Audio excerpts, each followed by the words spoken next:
기도드리겠습니다. 아버지 감사합니다. 승리의 축복을 누리게 하셨습니다. 주님 십자가에서 모든 것 해결해 주심을 감사합니다. 이 승리에 참여해 주셔서 감사합니다. 새 힘을 얻는 축복의 시간, 새 능력을 얻는 축복의 시간, 다시금 하나님 앞에서 뜻을 정하고 결단하는 시간 되게 해주셔서 감사합니다. 예수님 이름으로 기도드리옵나이다. 아멘. 한꺼번에 많은 예식을 갖게 되어졌습니다. 오늘은 추수감사절로 지키면서 이제 성례 주일까지 함께하게 되어졌습니다. 새 절기의 축복과 성찬식의 축복이 오늘 이 시간 참여한 우리 모든 분들에게 함께 하시기를 주의 이름으로 축복합니다. 출애굽 때에 하나님은 매일 만나를 주셨습니다. 출애굽 때에 그 광야에서 하나님은 그들에게 매일 메추라기를 주셨습니다. 이처럼 하나님의 약속은 변함이 없습니다. 불변합니다. 따라서 저와 여러분들이 이 사실을 믿으면은 성취가 되게 되어져 있습니다. 우리 인간은요, 잃어버린 감사가 있습니다. 잃어버린 감사가 있어요. 하나님이 이 우주를 창조하시고 아담 하와를 지으시고 그들에게 어마어마한 것을 주셨잖아요. 진짜 그거는 너무 감사할 거리잖아요. 한번 상상을 해보세요.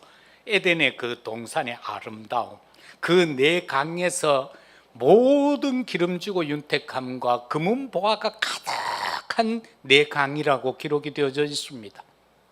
그처럼 모든 것을 주셨고 모든 것을 아담이 주관하게 해주셨습니다. 그보다 더 큰 축복이 어디에 있습니까? 그런데도 불구하고 거기에 감사하지 못하고 아담 하와는 사단한테 속았습니다. 뱀 한 마리에게 속아버렸습니다. 그래서 그 어마어마한 것에 대한 감사가 아니라 사단이 던지는 유혹과 미혹의 한마디, 네가 하나님같이 될 수 있다는 그 말에 속아가지고 모든 것을 잃어버렸습니다. 그런가 하면은 창세기 6장에서 보세요. 하나님께서 하나님의 아들들이라고 표현하고 있습니다. 저와 여러분들은 하나님의 아들이요 하나님의 딸입니다.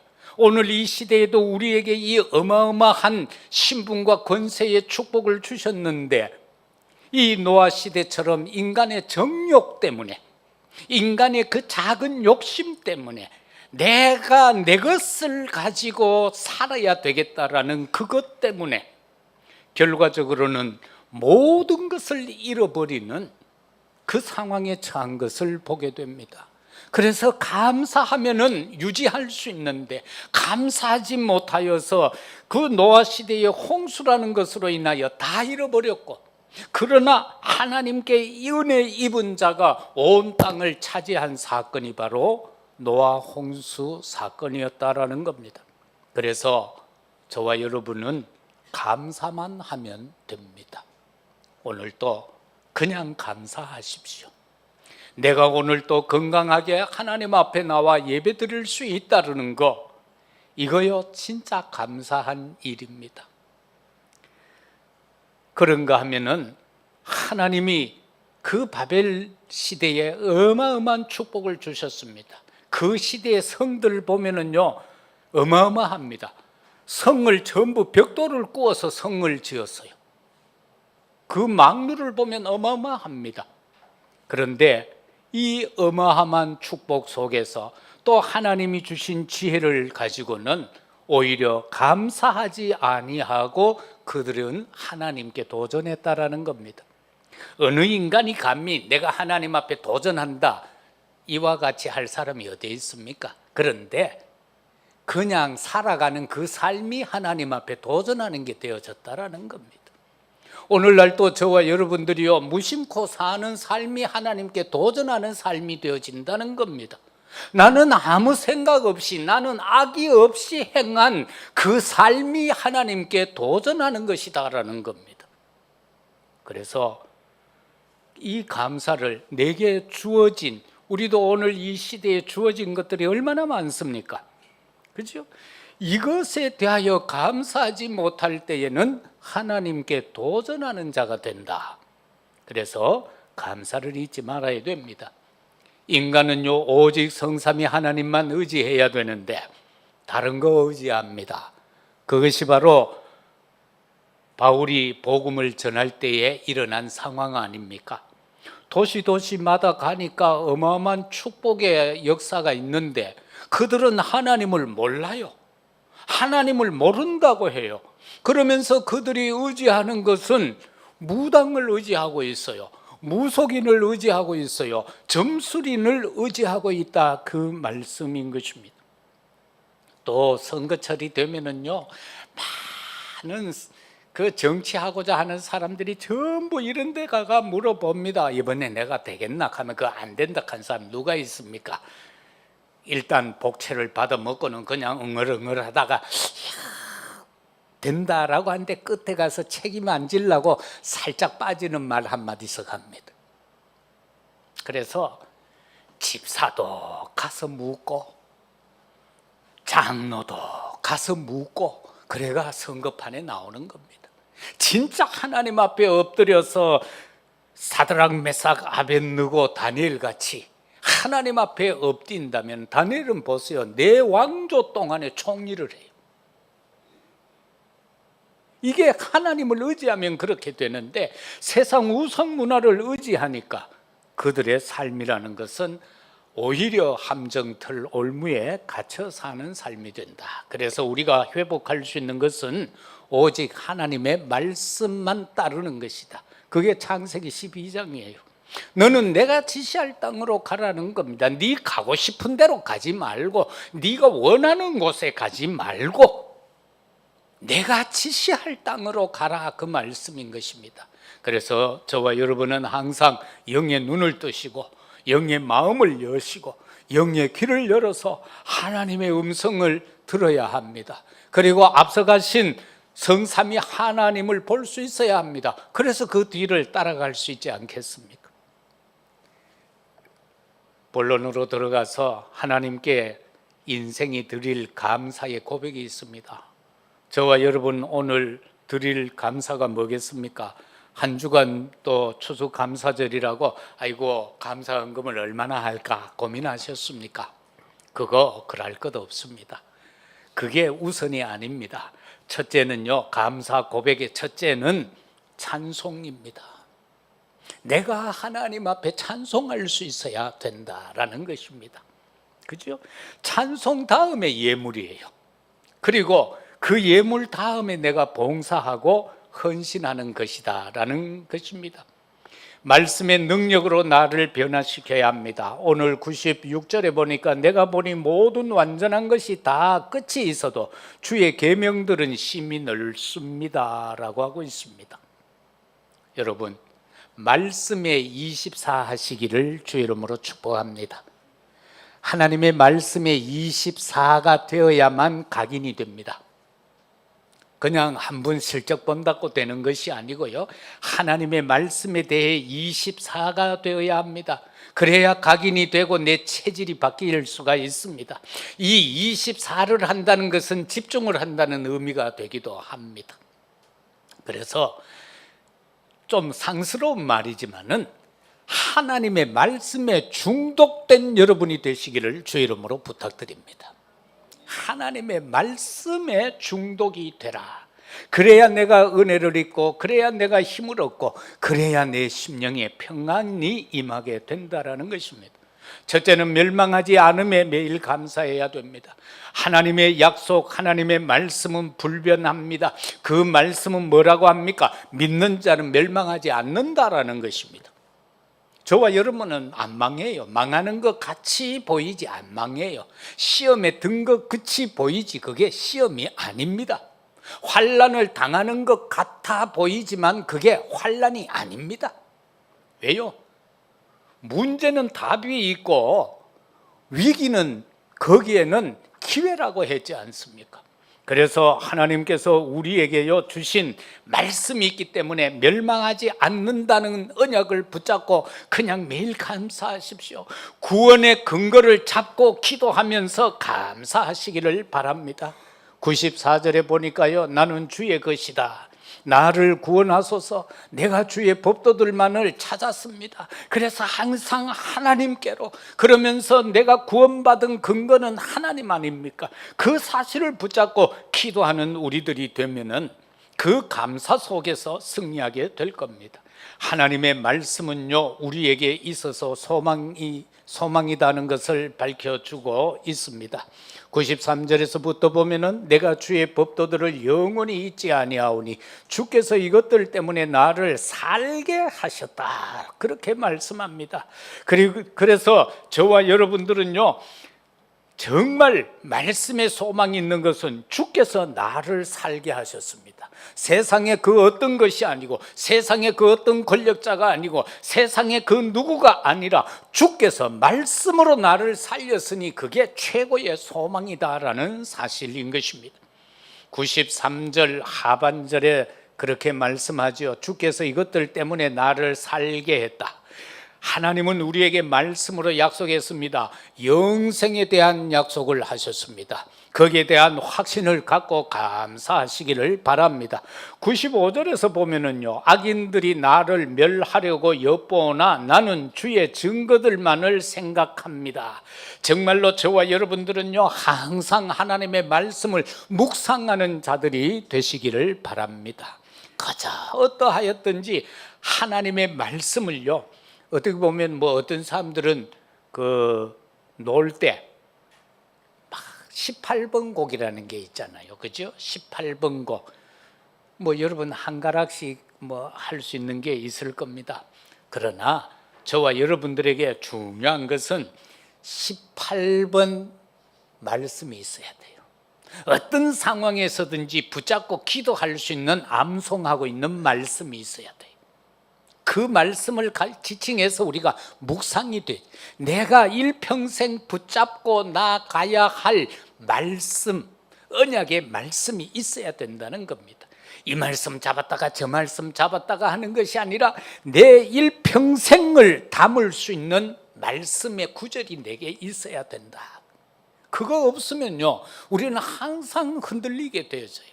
그 한 구절만이라도 분명한 언약이 되면은요 저와 여러분들은 흔들릴 이유가 없습니다. 그리고 우리는 어떻게 멸망하지 않습니까? 시편 136절에 들어가면, 6편에 들어가면요 전부 감사하는 내용만 나와요. 여호와의 인자하심을 찬송합니다. 여호와의 구원을 찬송합니다. 여호와의 신실하심에 내가 감사하며 찬송한다라고. 그 시편 136편은요 그저 그 내용밖에 없어요. 이 시간 우리도요 여호와의 인자하심에 감사해야 합니다. 하나님의 그 인자하심 때문에 오늘 우리는 구원받은 겁니다. 여호와께서 우리를 구원하시는데 오늘 성찬식 때도 살폈잖아요. 어떻게 해요? 나를 위하여 십자가에서 살이 찢겨지기까지, 손과 발에 못이 박혀지기까지, 머리에는 가시관이 씌워져서 다 찢겨서 피가 흐르기까지 물 한 방울 아낌없이 다 흘려주신 그 구원, 이 사실을 저와 여러분은 놓치면 안 됩니다. 그리고 여호와는 얼마나 신실하십니까? 그 약속하신 바대로 말씀이 육신이 되어 이 땅에 오신 예수 그리스도, 그분은 우리를 위하여 십자가에서 죽으셨으나 부활하셨고 승천하실 때에 하신 약속이 보혜사 성령을 보내주시겠다, 그 성령으로 인하여 승리하여라, 함께하여라, 그렇게 약속하신 그 말씀이요 하나도 거짓이 없습니다. 정말로 신실하십니다. 그래서 우리는 그 신실하심에 감사해야 될 것입니다. 두 번째는 새 절기의 은혜에 매일 감사하는 저와 여러분이 되어야 되겠습니다. 출애굽기 23장 14절에서 16절은 새 절기에 대해서 말씀하고 있습니다. 유월절을 언급하고 있습니다. 오순절을 언급합니다. 수장절에 대해서 말씀합니다. 이 새 절기가 우리에게 각인되기를 바랍니다. 이 새 절기의 믿음의 표현이 우리에게 체질이 되기를 바랍니다. 유월절이라는 게 뭡니까? 유월절은 구원입니다. 아브라함이 예배 한 번 실패하는 것으로 인하여서 네 자손이 이방의 객이 될 것인데 430년 동안 종살이할 것이다. 그리고 그들의 죄악이 가득 찰 때에 해방될 것이라고 그렇게 말씀합니다. 그 이후에 어떻게 됩니까? 요셉이 노예로 팔려가게 되고 결과적으로는 그게 시작이 되어져서 이스라엘은 애굽에 430년 동안 종살이하게 되어졌습니다. 모세를 통하여서 이제 언약이 회복되어졌습니다. 바로 어린 양의 피 바른 그날에 출애굽을 하게 된 사실입니다. 우리 각각 개개인에게도 유월절이 있습니다. 그것이 바로 내가 예수가 그리스도라고 시인하고 고백함으로 구원받은 그날이 각각 개인에게는 출애굽의 날인 것입니다. 악한 사단마귀에게 장악되어져 있다가 이제 해방받아서 빛의 자녀로 살아갈 수 있는, 성령 속에서 살아갈 수 있는 자들이 되어졌다라는 것, 정말로 십자가상에서 다 이루었다 하심으로 흘려주신 그리스도의 보혈을 믿음으로 시인하고 고백하여서 우리가 하나님 자녀되어 구원받는 그날이 바로 우리들에게 유월절인 것입니다. 그냥 유대인들이 지키는 절기적인 유월절이 아니라 내가 진정으로 구원받은 그날이 내 개인에게는 유월절이다라는 사실입니다. 그리고 지켜라 하신 약속이 또 오순절입니다. 그들이 광야에 나왔는데 맥을 심지도 아니했는데 50일 만에 맥을 거두었다라는 사실입니다. 정말로 설명할 수 없는 내용입니다. 저와 여러분이 삶을 살아가는 동안에도 마찬가지입니다. 이 오순절이라는 것은 성령의 인도요 역사요, 다시 말하면 성삼위 하나님의 능력을 말하는 것입니다. 그 하나님의 능력이 항상 내게 임하는 것이고 그게 역사되는 것이 바로 오순절인 것입니다. 어느 하루만이 오순절이 아니라 우리에게 있어서는 매일매일이 오순절이 되기를 주의 이름으로 축복합니다. 매일매일 성령의 충만한 역사가 내게 임하는 그 날이 바로 오순절의 의미라는 것을 꼭 기억하시고 누리시기를 바랍니다. 그 다음엔 세 번째 절기가 수장절입니다. 오늘 우리가 지키는 바로 이 추수감사절기입니다. 이것은 결과적으로 미국에서부터 시작해서 변형되어져서 오늘 우리들이 추수감사절로 지키고 있는데 이것은 무엇을 의미하는 겁니까? 바로 그 배경을 말하는 것입니다. 저와 여러분들이 구원을 받고 인생을 삶을 살아가다가 그 다음에는 우리의 개인의 시대적 종말을 맞이해서 내 생명이 다하여 천국에 들어가는 그걸 말하는 겁니다. 저와 여러분은요, 농사를 열심히 지어야 합니다. 우리가 지어야 할 농사는 뭡니까? 내가 산업 현장에 열심히 일하는 것도 농사입니다. 직장에서 열심히 일하는 것도 농사입니다. 우리의 자녀들이 학교에서 열심히 공부하는 것도 농사입니다. 그리고 농부가 열심히 농사 짓는 것도 바로 그 일이요. 아니면은 어부가 열심히 고기를 잡는 것도 바로 그 일일 것입니다. 그러나 그걸 의미하는 것은 아닙니다. 저와 여러분들이 나에게 주어진 인생의 삶을 살아가면서 어떻게 하나님이 원하는 인생을 사는가라는 겁니다.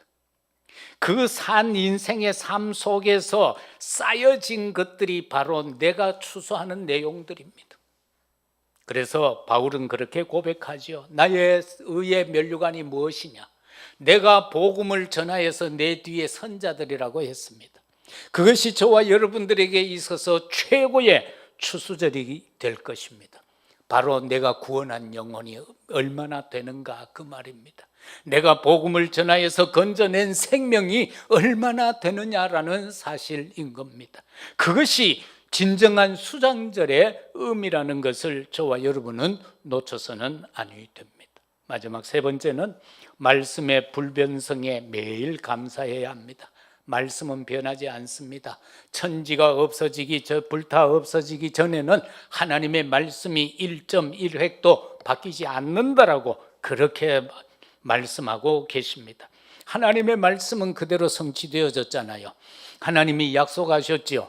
창세기 3장 15절을 약속했습니다. 여자의 후손을 보내주겠다고 약속했습니다. 그리고는 뭡니까? 방주 안에 들어오면 산다라는 약속을 했습니다. 더불어서 어린 양의 피 바르는 날 출애굽할 것이라는 것을 약속했습니다. 그리고 여자의 후손 나오는데 그가 임마누엘이다, 바로 귀환할 것이다 약속했습니다. 그런데 그분이 오셨습니다. 고백을 하죠. 주는 그리스도시요 살아계시는 하나님의 아들이라고 말입니다. 말씀 성취되어졌습니다. 그분이 오셔서 우리의 죄 문제를 해결하기 위하여서 고린도전서 15장 3, 4절에 보면 말씀대로 죽으시고 말씀대로 사흘 만에 부활하셨다라고 분명하게 기록을 하고 있지 않습니까? 오늘 우리가 읽은 말씀 가운데도 보면은 하나님 말씀의 통치 범위가 나오고 있습니다. 89절에서 먼저 91절을 보면은 여호와여 주의 말씀은 영원히 하늘에 굳게서 사오며, 말씀 통치의 범위가 첫째는 하늘입니다. 그 다음에 주의 성실하심은 대대에 이르나이다. 주께서 땅을 세우셨으므로 땅에 항상 있사오니, 그 다음은 땅을 말하고 있습니다. 그 다음에 가서 96절에서 내가 보니 모든 완전한 것이 다 끝이 있어도 주의 계명들은 심히 넓습니다 라는 만물에 대한 말씀을 분명하게 밝혀놓고 있습니다. 하나님 말씀 통치의 범위는 하늘과 땅과 만물입니다. 하나님께서 천사들을 지으셨을 때 시편 103편 20절 22절에서도 그렇게 말씀하지요.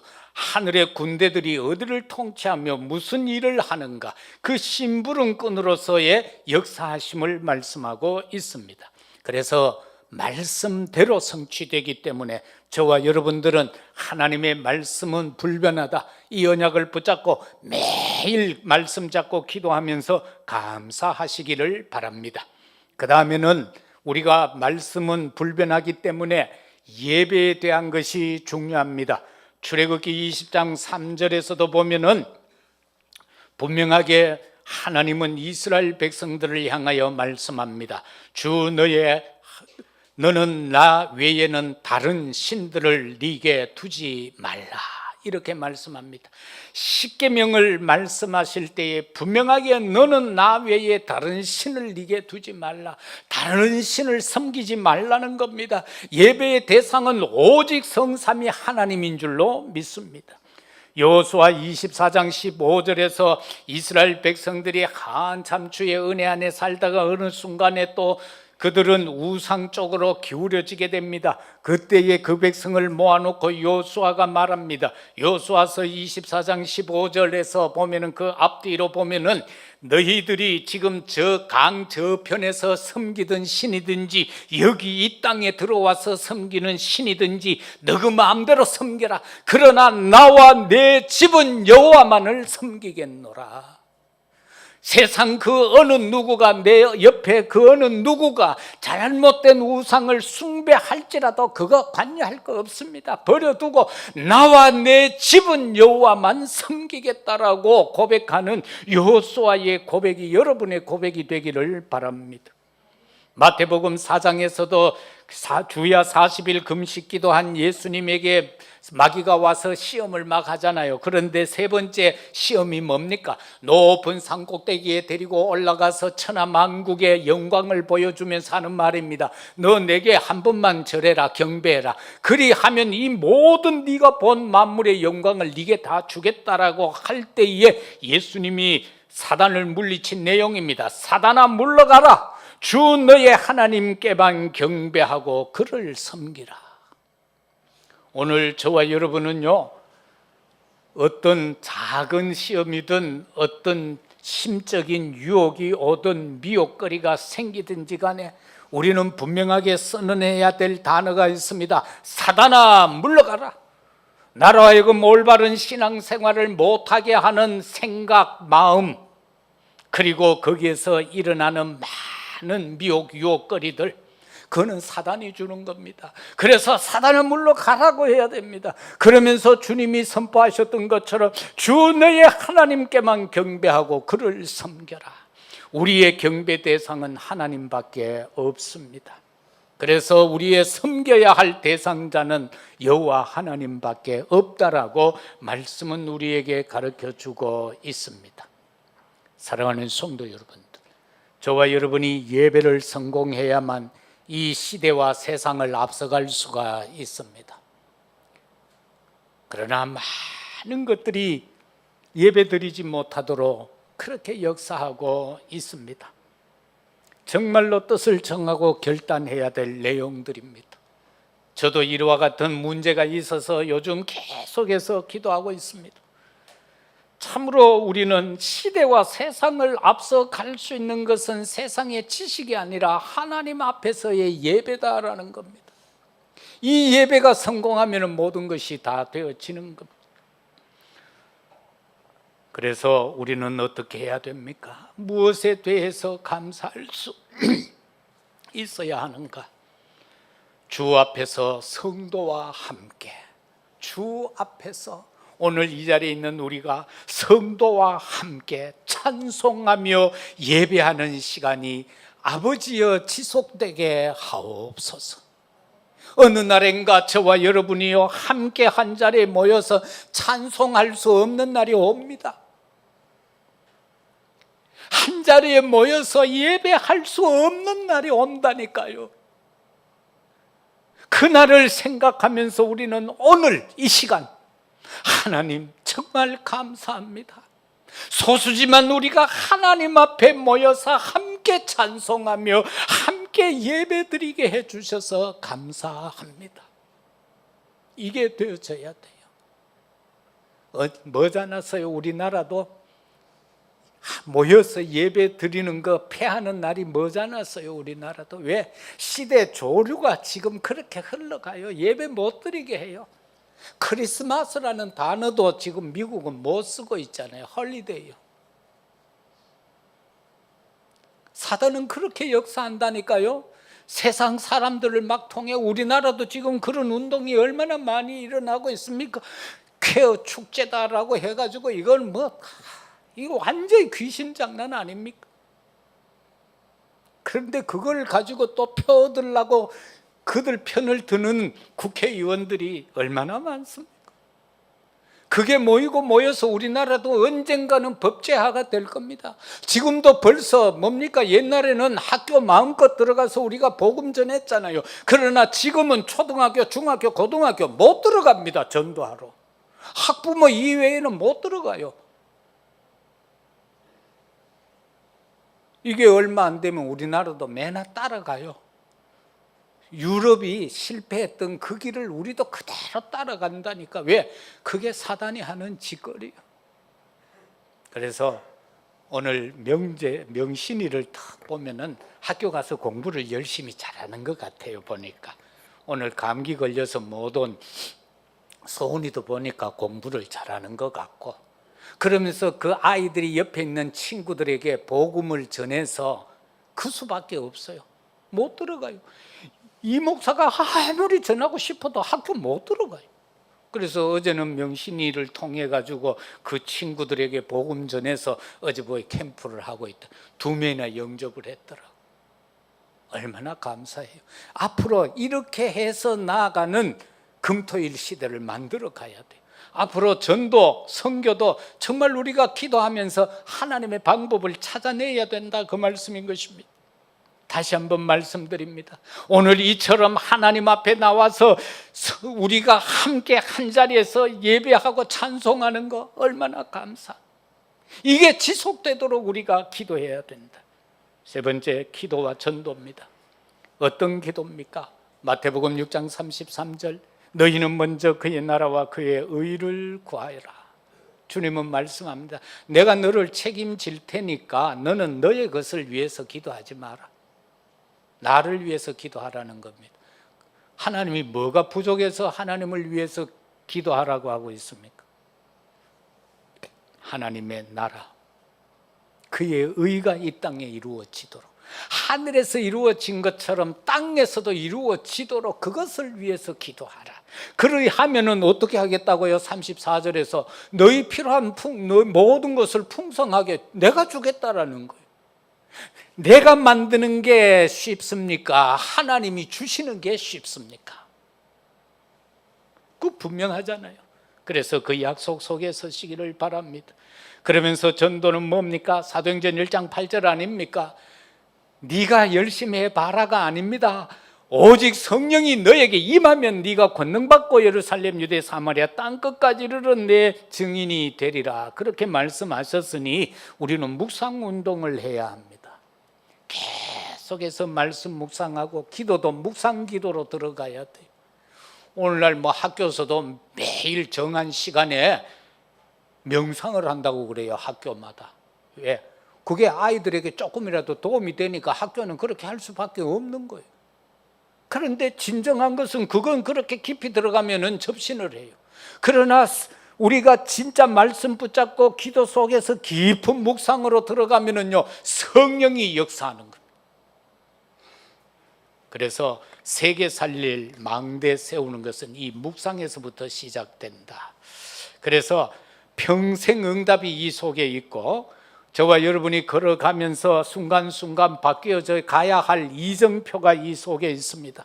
저와 여러분들의 스케줄이 이 속에 있다는 거 알아야 됩니다. 우리가 기도할 때도 어떻게 해야 돼요? 나이에 따라서 기도해야 됩니다. 내 나이에 맞는 기도를 하라, 그 말이에요. 그리고 내 직업에 맞는 기도를 하라, 그 말입니다. 그리고 내 직분에 맞는 기도를 하라. 내 직분에 맞는 기도를 하라.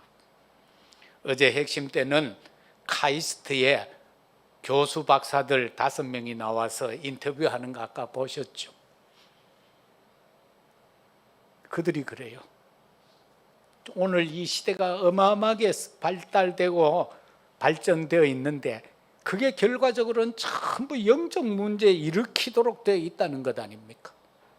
그래서 우리가 그거를 이길 수 있는 것은 하나님의 말씀밖에 없어요. 언약밖에.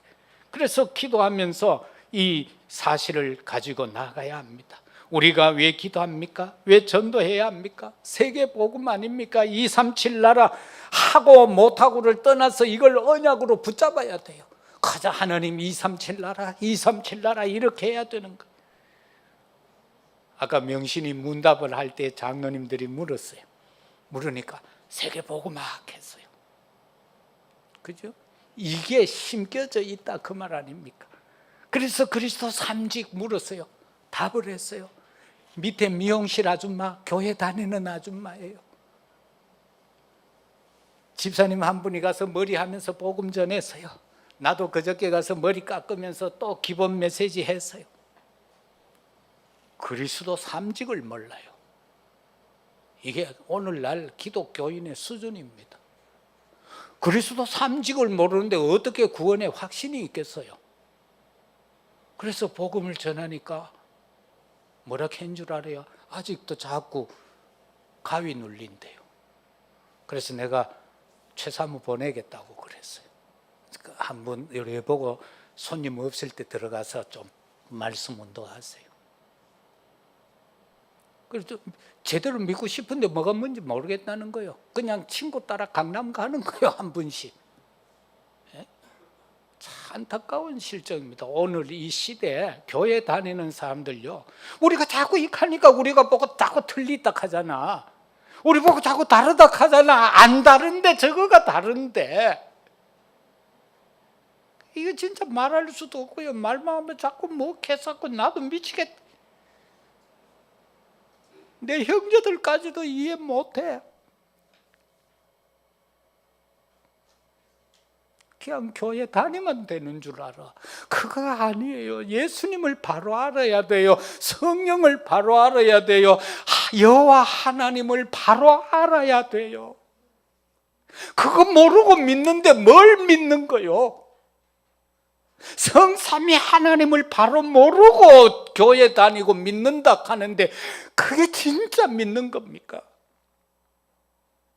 그게 진짜 믿는 겁니까? 하나님의 소원 가슴에 담으시기를 바랍니다. 말씀 맺겠습니다. 신명기 6장 4절에서 9절 우리 잘 아는 내용 아닙니까? 그 내용을 다시 읽을 필요는 없고요. 그거 뜻이 뭡니까? 우리 후대가 어떤 상황, 어떤 문제, 어떤 사건 속에서도 말씀을 중심할 수 있도록 그 말씀 각인뿔이 체질되게 하라는 내용입니다. 그냥 글로 적어가 손목에 묶어줬다 그 내용이 아니에요. 묶어주면 뭡니까? 모르는데 무슨 부적입니까? 이스라엘은 그런 식으로 믿었단 말입니다. 유대인들은 부적같이 믿었단 말입니다. 그거 적어서 아들 손목에 묶어주면 되는 줄 알았단 말입니다. 모르는데, 그래서 지금도 하나님을 제대로 모르고 있잖아요. 예수님 그 사람들 몰라요. 1%도 안 믿어요. 유대인들이 예수님이 오신 땅인데도 불구하고. 이번에 스페인 가니까도 1%도 안 돼요. 예수 믿는 사람들이. 그렇다고 해가 그들이 진짜 여러분같이 예수님을 바로 알고 믿느냐? 그것도 아니잖아요.